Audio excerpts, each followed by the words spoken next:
नमस्कार, आप देख रहे हैं टीवी 24 नेटवर्क। मैं हूं आपके साथ पूनम यादव। बिहार में सियासत का तापमान एक बार फिर चढ़ गया है। वजह है तेजस्वी यादव का एक तीखा बयान, जिसमें उन्होंने मुख्यमंत्री नीतीश कुमार पर निशाना साधते हुए जमाई आयोग बनाने की बात कह दी है। तेजस्वी के इस बयान के बाद एनडीए खेमे में हलचल मच गई है और परिवारवाद को लेकर उन पर जबरदस्त हमला बोला जा रहा है।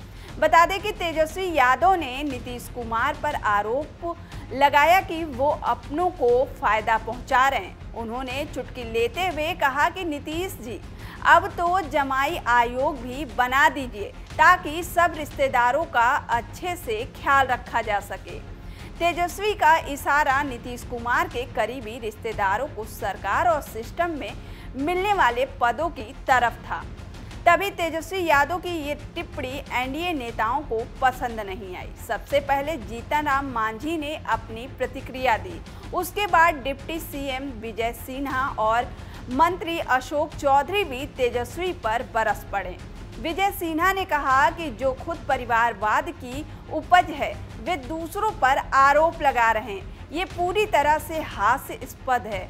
तो वहीं मंत्री अशोक चौधरी ने तेजस्वी की नीयत पर ही सवाल उठाते हुए कहा कि जिनके पास कोई ठोस मुद्दा नहीं होता, वे निजी हमलों का सहारा लेते हैं।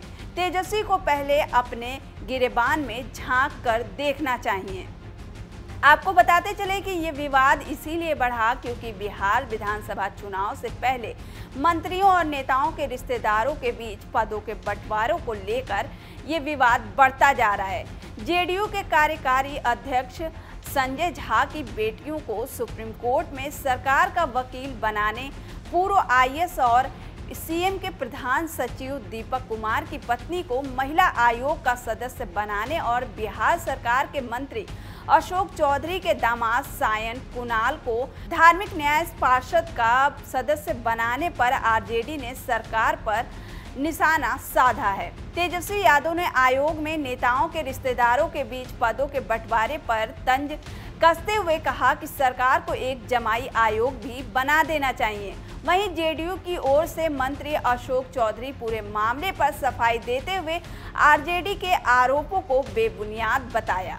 तेजस्वी यादव पर पलटवार करते हुए उन्होंने कहा कि आरजेडी के शासनकाल के मामा आयोग की तर्ज पर एनडीए सरकार में पदों का बंटवारा नहीं होता है। काम के आधार पर लोगों को जिम्मेदारी दी जाती है। वहीं बिहार में अनुसूचित जाति आयोग के अध्यक्ष और उपाध्यक्ष के पदों के वितरण पर नेता प्रतिपक्ष तेजस्वी यादव ने नीतीश कुमार पर निशाना साधते हुए कहा कि सरकार को बिहार में एक जमाई आयोग का गठन कर देना चाहिए। नीतीश सरकार ने कुछ दिन पहले ही जीतन राम मांझी के दामाद को अनुसूचित जाति आयोग के उपाध्यक्ष और केंद्रीय मंत्री चिराग पासवान के जीजा को आयोग का अध्यक्ष बनाया था। इसके बाद से शुरू हुआ विवाद और ये बढ़ता जा रहा है। कांग्रेस नेता आशीष नाथ तिवारी ने इस मुद्दे पर कहा कि बीजेपी और जेडीयू की सरकार ने संविधान को थोथी पोथी और लोकतंत्र को पनौती समझ लिया है। बहनोई, दामाद, फूफा, मौसी, बेटा, बेटी आयोगों के सिर पर सवार हो गए हैं। आरएसएस सरकार को आदेशित कर रहा है। आरएसएस के आदेश पर आयोगों में लोग भरे जा रहे हैं। आरएसएस के आदेश पर बाबा साहेब के संविधान का रोजाना अपमान हो रहा है। आपको बताते चले कि तेजस्वी यादव ने प्रधानमंत्री नरेंद्र मोदी के 20 जून को प्रस्तावित बिहार के सिवान दौरे को लेकर तंज भी कसा है। तेजस्वी यादव ने कहा कि बिहार में अब चुनाव है, इसीलिए पीएम मोदी यहां आएंगे। उन्होंने सवाल करते हुए कहा कि पीएम मोदी ने 11 सालों में बिहार से कितने वोट लिए, बिहार को क्या दिया, ये बता दें।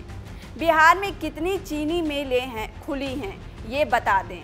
तेजस्वी यादव ने प्रधानमंत्री को साइप्रस में grand cross of the order of Makarios सम्मान से नवाजे जाने पर कहा कि वे भारत के प्रधानमंत्री हैं, इस वजह से मिल रहा है। इस पर ज़्यादा टीका टिप्पणी नहीं करने की बात कहते हुए उन्होंने कहा कि देश की स्थिति देख लीजिए क्या है। देश में बेरोजगारी है, गरीबी है, महंगाई है। इस पर तो सरकार को कोई चिंता नहीं है। सरकार इतने लोगों को राशन बांटकर ही खुश हो रही है। उनके घर का क्या हुआ, उनके रोजगार का क्या हुआ, उनकी शिक्षा चिकित्सा का क्या हुआ, इस पर भी बात करनी चाहिए। इसी क्रम में पीएम मोदी के दौरे पर जनसुराज के संस्थापक प्रशांत किशोर ने बड़ा हमला बोला है।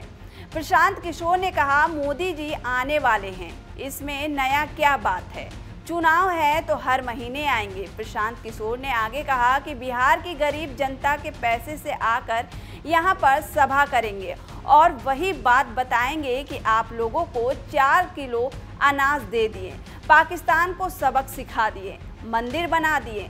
मोदी जी ये नहीं कहेंगे गोपालगंज का चीनी मिल कब चालू होगा, 15 बरस हो गया, लेकिन मोदी जी ने ये नहीं बताया कि बिहार में पलायन कब रुकेगा।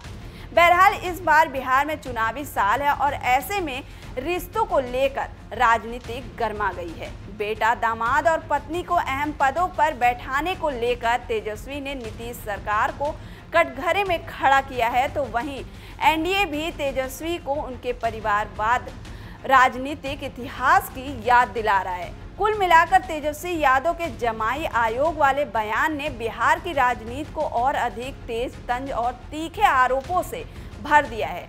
अब देखना ये है कि आगे ये सियासी जंग और कितनी गर्म होती जा रही है। फिलहाल के लिए इतना ही, और भी खबरों के लिए देखते रहिए टीवी 24 नेटवर्क।